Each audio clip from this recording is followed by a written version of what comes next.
Star Trek answered a big question about Kirk's retirement 28 years later. In 1994 Star Trek Generations, Captain James T. Kirk disappeared into a mysterious ribbon of energy known as the Nexus. At the time, audiences were left with many unanswered questions. Did Kirk ever retire? If so, what did that retirement look like? Would the greatest captain in Starfleet history ever find peace?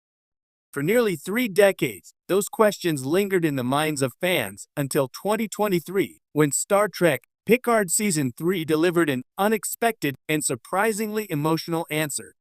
While Generations closed the book on Kirk with a heroic sacrifice, it never truly gave him a proper send-off or any real closure about his post-Starfleet life. Now, almost 30 years later, Picard did something no one saw coming. By answering a question that had become a sort of unspoken mystery in the Star Trek mythos, did Kirk ever really get to retire? The franchise finally honored the legacy of its most iconic captain in a way that was both poignant and thematically fitting. Kirk's last mission and lingering questions. Star Trek Generations framed Kirk's final appearance around a new generation of heroes. It opened with Kirk, Scotty, and Chekhov attending the maiden voyage of the Enterprise B, where a routine mission turned disastrous. In typical Kirk fashion, he rushed to save the ship and disappeared during a rescue attempt. Presumed dead for 78 years, he was revealed to have been pulled into the Nexus, where time holds no meaning and desires manifest as reality. By the film's end, Captain Picard convinces Kirk to leave the Nexus and help stop the villain Sauron. Kirk dies saving millions, uttering a simple final line. It was fun. But fans were left with an empty feeling. Did Kirk ever truly get to enjoy life outside of duty? Did he settle down? Did he reflect on a lifetime of service and sacrifice? Unlike Picard, Sisko, or even Janeway, Kirk never received a retirement arc. His end was abrupt and lonely. No ceremony, no reflection, no home. For a character who embodied boldness, joy, and the thrill of exploration, his final moments felt muted. That is, until Star Trek. Picard quietly picked up the thread and gave Kirk the memorial he never received. The body beneath Daystrom Station. In Picard Season 3, Episode 6, The Bounty, the Titan crew infiltrates Daystrom Station, a covert black site holding secrets of the Federation. Amid a montage of eerie and ethically gray discoveries including the remains of Captain Picard's synthetic body, one brief but powerful moment stole the show, a glimpse of a preserved body marked as James T. Kirk. This single image answered a question that had gone unspoken for decades. What happened to Kirk's body after his death on Viridian 3?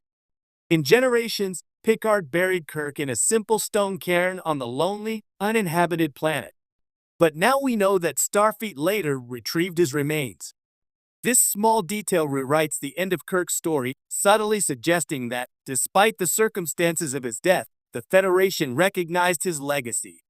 They didn't leave him forgotten. They brought him home. An answer hidden in plain sight. The implications of this moment are quietly profound. While the franchise never explicitly depicted Kirk's retirement, this scene serves as a retroactive acknowledgement of his post-service fate. Picard confirms that the Federation, at some point, learned of his sacrifice.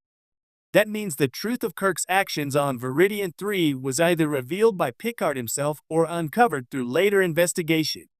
Either way, Kirk's status as missing in action was resolved and his final act recorded.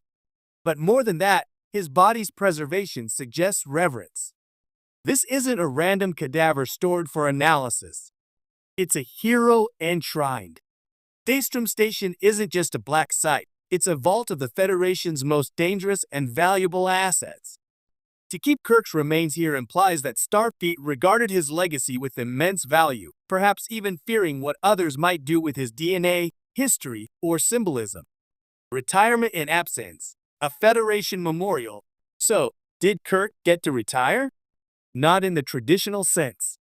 He never lived out his days in peace, wrote his memoirs, or watched the stars from a quiet farm in Iowa. But Picard subtly reframes the question. Maybe retirement, for someone like Kirk, was never about slowing down. Maybe it was about legacy, about being remembered for what he gave to the galaxy.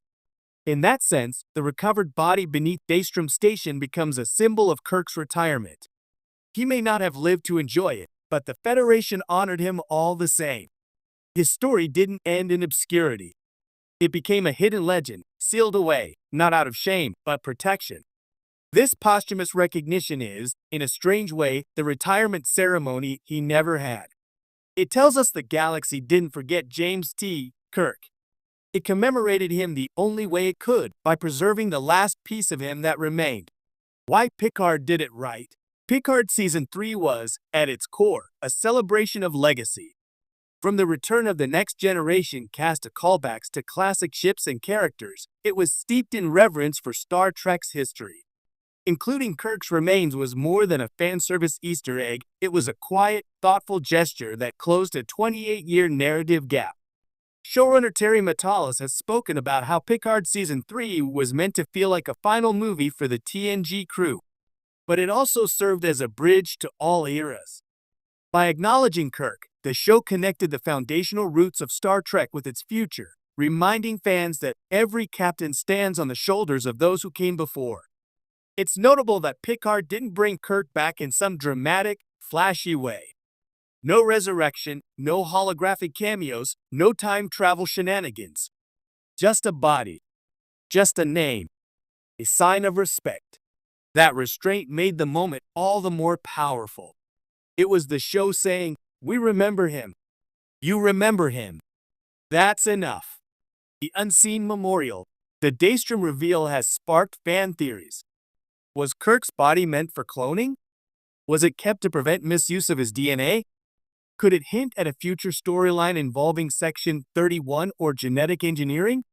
These possibilities are intriguing, but ultimately beside the point. The real takeaway is thematic, not narrative. Kirk's presence in Picard tells us that even the greatest heroes aren't immune to time, but they can transcend it through memory. He's no longer active, no longer on the bridge, but he's still here. Preserved. Remembered. Revered. In the vast lore of Star Trek, where countless characters fade into obscurity, this was a rare and deliberate act of closure.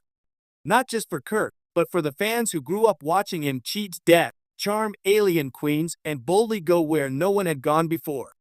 A quiet goodbye, finally said. For those who watched Kirk in the original series, his arc was always about restlessness. He struggled with the idea of retirement even in the Wrath of Khan, calling it a damn mistake. His soul belonged to the stars. In that sense, it's not surprising that his life ended mid-mission, trying to stop a madman from destroying a sun. But closure doesn't always have to come in life. Sometimes it comes in what happens after. A final honor. A place of rest. A name remembered. Picard gave Kirk that honor. After 28 years of ambiguity, the franchise made a quiet, meaningful choice to say goodbye. Not with a speech. Not with trumpets. Just a name on a screen and the weight of history behind it. Final thoughts. Captain Kirk never got the retirement he might have envisioned. No vineyard, no admiral's desk, no comfortable obscurity. But in Star Trek, Picard, the franchise finally offered an answer to the question fans had pondered for decades. His story didn't end in a forgotten grave on a distant planet. It ended with remembrance, with reverence, and with legacy. James T. Kirk didn't ride off into the sunset. He became the sunset, a permanent fixture in the mythos of Star Trek shining